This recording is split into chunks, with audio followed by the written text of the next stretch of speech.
Oromoon hoytuma murtii tumattu waan biraa dura nagaa lallabde sa'a nagaa lallabde namaa nagaa lallabde malkaa nagaa lallabde maddaa nagaa lallabde karaa nagaa lallabde gabaa nagaa lallabde bultii nagaa lallabde ooltii nagaa lallabde wanni isiin hin lallabiniif hin jirtu waan uumame muluufuu nagaa lallabde nagaatu duraana nagaa jechuun utubaa biyyaa yoo nageenni jiraatin homaan jiran ilma qaba jechuun nagaa irratti jira ilma sanin guddifadha jechuun nagaa irratti jira ilma sanin barsiifadha jechuun nagaa irratti jira yoo nageenni hin jiraatin hin jiru hin horadhaan hin jiru hin qotadhaan hin jiru hin bocadhaan hin jiru ilma barsiifadhaan hin jiru nageenni yoo hin jiraatin guddinni hin jiru misoomni hin jiru nagaa kenna wanni eeggannuuf jiru teennaaf eeggan nagaa namaa hayyuu jirutu eega wayyuu jirutu eega abbaa amantiitu eega abbaa gadaatu eega abbaa bokkuutu eega qeerrotu eega qeerrittitu eega haadha siinqeetu eega akkanatti eegama nageenni kalee godina Gujii aanaa Waadaraatti miseensonni waraana bilisummaa Oromoo karaa nagaa filachuun galan abbootii gadaa Gujii fi jiraattota aanichaan simataman kanneen bosonatti hafanis carraa uumametti gargaaramuun galuu akka qaban dhaaman.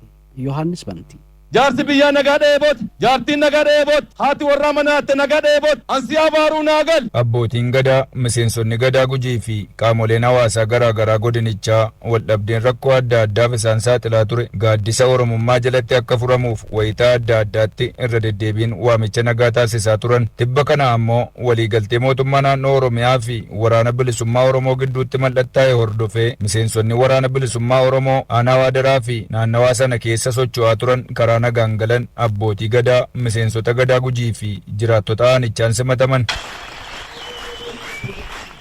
Miseensonni waraana bilisummaa Oromoo qabsoo hidhannoo irraa karaa nagaan galan waldhabdee akkaataa aadaa fi duudhaa keenyaan furachuu wayya jennee galle jedhu kanneen hafanis karra nagaa banametti gargaaramuun galuu qabuun ergaa isaaniiti. Kannaa ijoollummaanii gara bosonaatiin darame adoo hin beekin siyaasiin fudhatee naan seene amma wali waraansi gama lamaanuu waan bu'aan muqanneef daamicha abbaa gadaa kabanyee dhiyaannee jirra waan komanne itti dhiyaannee karaa nagaatiin furmaata barbaannaa. Manni barumsaa bade maaliin bade kanarraa uummati keenya eegi waraanii bilisummaa Oromoo kan jedhan labseene guddoo irra miidhamee jira keessaa eegi suni illee waan kan akkasiin sirriin ta'e nagarreetiin kallattii namni wal jeesaa jirruun sab kenna nuti sab Oromooti Oromoo wal jeesaa jirra argineetiin keessa deebine dogongora namni baratee nu dogongorsiise ammoo dogongor kan argeetiin akkasiin dogongora argee turellee amma yaamicha abbaan gadaa nu yaam kana itti amaneetiin keessa deebi'e. Namni gamaa gamanaa waraanaan jiru kun ilmaan Oromooti waliigalan alaa galan jette Oromoon hadha waliigalle tokko teene waliin jiraachuuf galuun jirra akka isaan galanii wajjin tokko teene jiraannu fedhii qabaa. Abbaan gadaa Gujii hokkuu fi miseensonni gadaa Gujiis miseensota waraana bilisummaa Oromoo waamicha nagaa hawwaatanii galan galateeffachuun kanneen hafanis waamicha nagaa isaaniif taasifamaa jirutti gargaaramuu akka qaban waamicha dhiyeessan. Ijoollee teena bosona jirtullee waan ijjeesini isin yaanneerra seenaa akka numban seenaa galmeessuu qaddanii nu warra aadaati warra safuuti namni waamicha keenya dhageettanii karaa dhufaa jirtanu waan isin kabaju maatii keessan isinii jedhees isinii baddaa jirtu hidhamaa turtane hawwadhaguu dhadhaddansanti baga dachaatane baga gammaddane baga gammanne galata guddaa isinii qannaa. Waraana kana nagaan naagal ilma kiyya siyaamee naagal intala tiyya siyaamee naagal haati si barbaadee naagal abbaan si barbaadee naagal obboleen si barbaadee naagal Oromoon si barbaadee naagal. Oduduma gama Gujiitti argameen jiraattonni godina Gujii aanaa Sorraa hanqinni misoomawwan bu'uuraa fi rakkoon bulchiinsa gaarii akka furamuuf gaafatan. Koreen dhaabbii caffee Oromiyaa rakkoo isaanii furuuf dhimmamtoota waliin xiyyeeffannoon hojjannaa jiran. Oduu kanas Yohaannis Bantiitu qindeesse.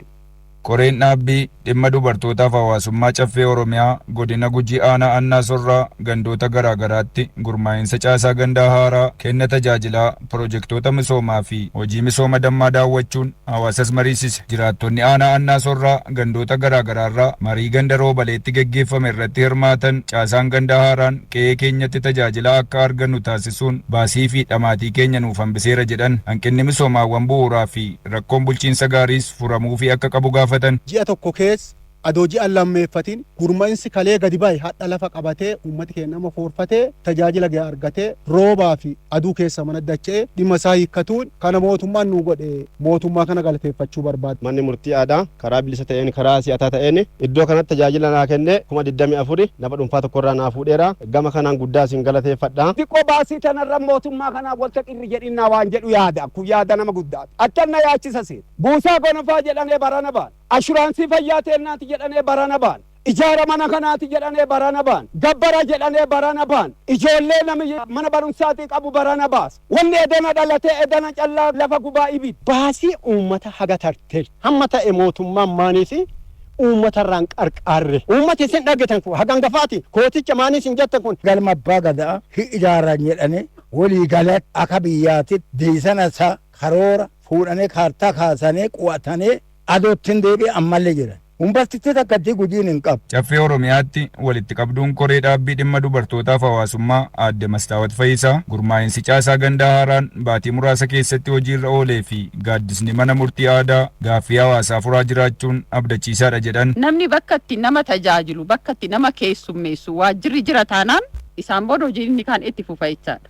Mootummaanis gurmaa'insa kana yookiin caasaa kana gaafa sadarkaa gandaatti gadi buusu ummanni keenya gandarraa ka'ee aanaatti deddeebi'ee bira darbees godina dhaqee bakka adda addaa dhaqee tajaajila argachuuf yeroo inni gubuu fi maallaqni isa jalaa qisaasamu iddoo dhiyootti tajaajila barbaadu sana argachuudhaan sana keessaa ba'uu qabaa jedhameeti itti yaadame naannolee baay'ee irraallee gara Oromiyaa dhufaa jiru waan ta'eef inni kun hojii fakkeenyummaa guddaa qabudha. Dhimmoota harcaatii barattootaa qulqullinaa fi hanqinni daree barnootaa nyaatni barattootaa idilaa'uu dhabuun dhimmoota xiyyeeffannoo barbaadan ta'uu akeekuun hanqina misoomaawwan bu'uuraa fi rakkoo bulchiinsa gaarii hawaasni gaafate furuuf dhimmamtoota waliin qindoominaan kan hojjetan ta'uu himan. Waan amma kaastan kana abaluudhaan kaasna jechaadha. Abaluudhaan seektara abaluudhaan kana yaada irratti kenneeti kan kaasnu waan ta'eef achirratti dubdeebii kenninu irratti hin mari'anna. Kan naannoo laallatu immoo nuti fudhatee galee gaafa deebinu gama kurmaana lammaffaa seektaroota keenya wajjin hin geggeessina. Seektara hawaasummaa kan hawaasummaadhaan ala ka'e immoo koree dhaabbii dhimmi ilaallatutti hin dabarsina waan ta'eef qixa kanaan gamaggamamaa kan karoora keessa hin galle karoora keessa akka galu taasifama. Karoora keessa galee immoo kan hin raawwatamne yoo jiraate dafee akka raawwatamu taasisa. Gaaffiin keessan yeroo yeroodhaan jalaan deebi'aa akka deemu taasisuuf hordoffiif to'annoo taasisuun gahee koree dhaabbii caffee kanaati waan ta'eef amaanaa nutti kennitan fudhanneerraa.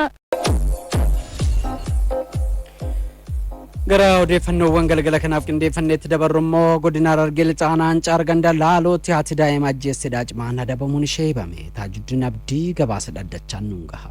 Gara laaftuun jaallattuu fi mararfattuun akka haadhaa lafarratti hin uumamne yeroo abbaa ji'a 9 gadaameessatti baattee cimimmuu guyyaa da'umsaan dararaa himaan hin ibsine argitee cimimmattee deessee qomatti hammattee harmaan kunuunsitee nama taasiste harmeen irra dhiyoon nama fi dhaqqabduun rakkoo bal'oo haadha jechiisii ibsunuman hin jirre bishaanii fi haati hamtuun qabaniin maammaaksaan dhageenye gochi kana faalleesse tokko godina Harargee Lixaa aanaa Aancaar ganda Laaloo lakkoofsa 7 jaamutti himatamtuun Aminaa Kadiiroo Hamdaa jaamtu daa'ima ishii ji'a 1 fi torbee 2 dhala isheetti garaa jabaattee naasuu fi mararfannaa mulqattee gocha dhageettii fi dubbiif nama suukanneessu ilmoo ishii wuutee galaafattee jaagalmee mana murtii olaanaa godina Harargee Lixaatti argine. Yakka kana kan dhagee abbaan alangaa godina Harargee Lixaa dhimmicha mana murtiitti himachuun erga qoratame ragaan namaa fi sanadaa ilaalamee himatamtuun dhimmicha raawwachuu ofiifuu amante. Dhaddacha gaafa guyyaa 9 baatii 4 bara 2017 oolee manni murtii olaanaan godina Harargee Lixaa himatamtuu tana hidhaa cimaa waggaa 7 fi ji'a 8tti murteesse. Himatamtuun guyyaa harkisii qabamee irraa kaasee kan lakkaa'amu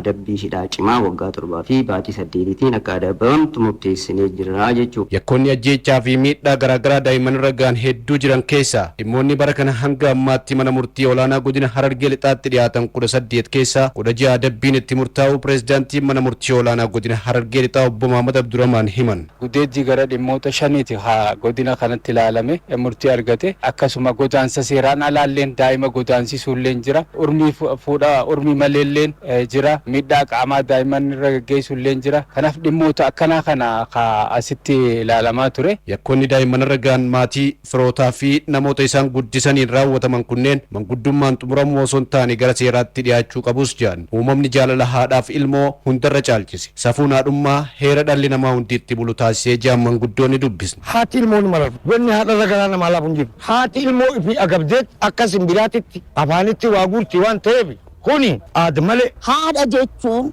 yoo lubbuun isii dabreewu nafti isii ka jiru siif lulata. Lubbuu isii dhiisi. Ifii nyaadhamtee ilmoo isii dabarse. Haati ilma namaa dhaltee dhiisi. Ilmoodhani guddifti. Safuu qabdiif, jaalala qabdiif garaan isii ni lulata haadha. Gochi gara jabeenyaa faallaa haadhummaa faallaa heera Oromoo fi seera biyyaa ta'e dhageettiif kan nama suukanneessu akkasii hawaasni cimsee balaaleffachuu qabaa manguddoonni dhaaman. Haadhatu ilmoo ajjeese jechuun kuni jibbamuu qaba gadi fageenyan. Haati ilmoo dhalteeti ji'a tokko booda ajjeeftachuun waan jibbama hin malu. Gocha fokkata sirna gadarraa maqa amantaa waaqarraa maqa heera Oromoorraa maqa akka ta'e beekanii gadi fageenyan Oromoon haa balaaleffattuun ja'a. Haa dabre malee rabbi nutti hin deebisini kuni hanquun siin ja'a. Haati ilmoo kamitti hambifata? Ifii diinaaf if kennite ilmoo baaf. Haadha jechuun ilmoo irratti waan misaala qabuuni. Kanammoo akka ulfinaa tokkotti sanyii kasirtirraa illee rabbi nu haa baraaru. Isii dhageenye tanallee ni balaaleffannaa. Haadha akkanaatillee lamuun rabbi nu dhageessisini. Tana balaaleffatu qabnaan ja'a akka dubartoota dhalate guutu.